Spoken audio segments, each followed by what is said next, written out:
मु रघुनाथ साहू पूर्वतन विधायक चिलिका गत बीजेपी सरकार जो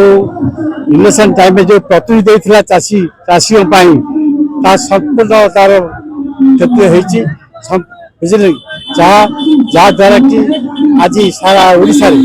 माननीय मुख्य नवीन पट्टनायक आह्वान करें सारा ओडिशा आज चाषी समाज युव समाज विजु जनता समस्त आज आसी राजधानी आज सरकार विरुद्ध आंदोलन करने चाषी का समस्या विषय आज आंदोलन करने तेणु राज्य सरकार जदि चाषी सह न बुझे आगामी दिन में आर बहुत परिणाम भोग सारा ओडिशा चाषी न्याय हो बीजेपी सरकार विरुद्ध जी भारतीय जनता पार्टी जो सरकार चली जोटा कि डबल इंजिन सरकार कहते double engine double failure double विकास दे नारा दे आसीथिले किंतु डबल फेलियर आज जो फेलियर रे आज देखुथिबे कृषक भाई माने जो भली भाव हंतसंत होती सरकार कहता से इनपुट सब्सिडी 28 टका देवाई से 69 टका कम करते सरकार को आसिले कहले चाषी मानकर समस्त धान उठेवाई कहले 150 क्विंटाल अधिक धान उठेले आम 31 टका देवनी कटनी चटनी मना करते कटनी चटनी आज देखिए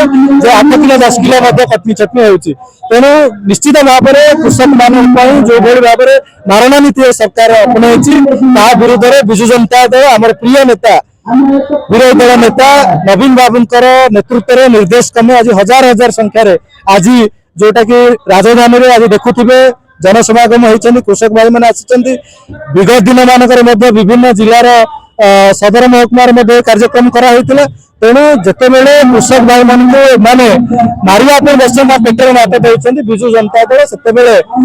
कृषक मान स्वर होगी आज राजरास्ता को आसी जो पर्यंत सरकार न्याय देनी निश्चित भाव में लड़ाई जारी रही देखो विगत 24 वर्ष धरी ओडिशा को जो प्रकार परिचालना करथिले माननीय नेता नवीन पट्टनायक जो मंडी की जीवे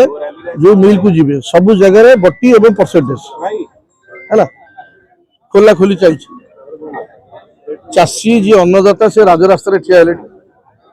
जोगान मंत्री शुणु ना तेणु ये अवस्था चली तार प्रतिवाद कर सारा समस्त जिले आज राज्यस्तरीय भारतीय जनता पार्टी जो प्रतिश्रुति देता आज प्रतारणा परिणत कर जो प्रतारणा विरुद्ध में आज सारा ओडिशा चाषी मैंने आज स्वतःपूत भाव आसी आज राजरास्ता को ओह्लैंट विजु जनता दल आज ना सब चाषी जो विजु जनता दल सभापति माननीय श्रीजुक्त नवीन पट्टनायक डाकरे जो समावेश आज आयोजन कराइला मुख्य प्रसंग थिला चाषी होता प्रतारणा जो बीजेपी सरकार करिछि एवं आईन श्रृंखला विपर्जित परिस्थिति से उद्देश्य रखाई आपण देखुं सरकार जो प्रतिश्रुति दे चाषी मान आस्था भोट नहीं कही एमएसपी सहित सब्सिडी मिसेक 31 टंका देवे से ताड़तुल नीति अवलंबन कर कटनी छटनी बहुत बढ़ी जाइए 10 किलो 12 किलो समस्त प्रति क्विंटाल पिछा काटुंट मंडी धान उठुन विभिन्न प्रसंग में चाषी मैंने हताश हो गले सार ठीक समय पाऊना